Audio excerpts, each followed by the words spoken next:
Assalamualaikum warahmatullahi wabarakatuh. Saya Nili Fauzia dari Prodi Manajemen Fakultas Ekonomi akan mempresentasikan sumber daya alam dan kesinambungan lingkungan. Relevansi 4 unsur geografi. Yang pertama, lokasi. Di mana suatu negara berada, siapa negara tetangganya, di mana letak ibu kota, semua itu akan menjadi pertimbangan bisnis. Lokasi penting karena merupakan faktor untuk menerangkan politik dan hubungan perdagangan sebuah bangsa. Banyak di antaranya yang secara langsung mempengaruhi operasi perusahaan. Yang pertama ada hubungan politik. Pada puncak Perang Dingin, lokasi Austria memungkinkan negeri itu menjadi jembatan politik antara bangsa-bangsa non-komunis di barat dan bangsa-bangsa komunis di timur. Negeri ini berbatasan di sebelah barat dengan Jerman, Italia, dan Swiss, dan di sebelah timur dengan Cekoslowakia, Hongaria, dan Yugoslavia. Yang kedua ada hubungan perdagangan. Kedekatan geografis seringkali merupakan alasan pokok bagi perdagangan di antara bangsa-bangsa. Kedekatan geografis selalu merupakan faktor utama dalam pembentukan kelompok dagang, seperti Uni Eropa, AFTA, dan NAFTA. Yang kedua, topografi. Topografi adalah fitur permukaan tanah dari suatu wilayah. Perbedaan-perbedaan dalam topografi mungkin mengharuskan suatu produk untuk diubah. Yang pertama, pegunungan dari dataran rendah. Pegunungan merupakan hambatan yang cenderung memisahkan dan menghalangi pertukaran dan interaksi.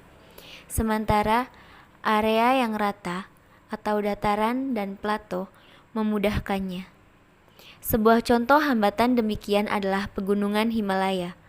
Perjalanannya untuk menempuhnya begitu sulit sehingga transportasi antara India dan Cina harus melalui air atau udara, bukannya melalui darat.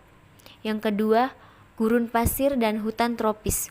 Gurun pasir dan hutan tropis seperti pegunungan memisahkan pasar-pasar, meningkatkan biaya transportasi dan menciptakan konsentrasi penduduk. Yang ketiga, badan-badan air. Sifat atau ciri permukaan ini tidak seperti pegunungan, padang pasir, dan hutan tropis, menarik penduduk dan kemudahan transportasi. Peta penduduk dunia jelas memperlihatkan bahwa badan-badan air telah menarik lebih banyak daripada daerah-daerah yang jauh dari air. Daerah-daerah berpenduduk padat yang tidak dekat dengan sungai atau danau pada umumnya terletak di dekat laut. Badan-badan air yang penting karena memberikan akses yang murah ke pasar-pasar pedalaman berbagai negara adalah jalan-jalan air di daratan. Yang ketiga ada iklim.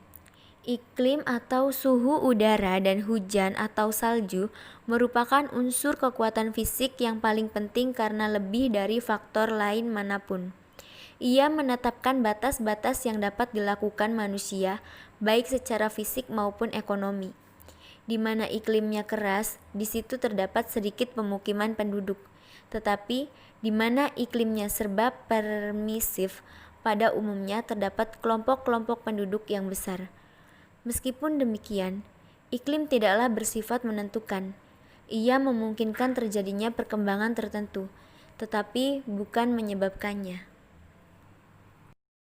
Selanjutnya, sumber daya alam. Menetapkan batas-batas yang dapat dilakukan manusia baik secara fisik maupun ekonomi. Di mana iklimnya keras, di situ terdapat sedikit pemukiman penduduk. Tetapi di mana iklimnya serba permisif, pada umumnya dapat kelompok-kelompok penduduk yang besar. Meskipun demikian, iklim tidaklah bersifat menentukan. Ia memungkinkan terjadinya perkembangan tertentu, tetapi bukan menyebabkannya.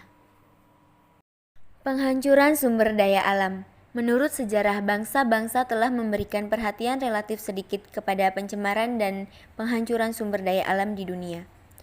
Seluruh hutan telah dirusak oleh orang-orang yang mencari kayu bakar atau membersihkan lahan dan oleh kontaminasi udara dan air. Pengendalian polusi udara dan air dianggap barang mewah sehingga pemerintah yang sangat bersemangat untuk menarik industri baru dan memelihara industri yang telah mereka miliki, dapat berusaha keras untuk menerapkannya. Tragedi-tragedi seperti malapetaka Bhopal dan bencana radiasi terbesar di dunia di instalasi tenaga nuklir Chernobyl di Ukraina telah memaksa para pejabat untuk menyadari bahwa harga yang harus dibayar untuk kelainan demikian terlalu mahal.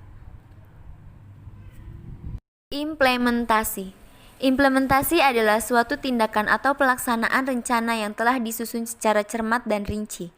Kelompok usaha Danone di Indonesia yang terdiri dari divisi Early Life Nutrition, Nutrisia dan Sari Husada maupun divisi bisnis minuman Danone Aqua terus melanjutkan fokus kegiatan pada kesinambungan bisnis dan sosial melalui beragam inisiatif.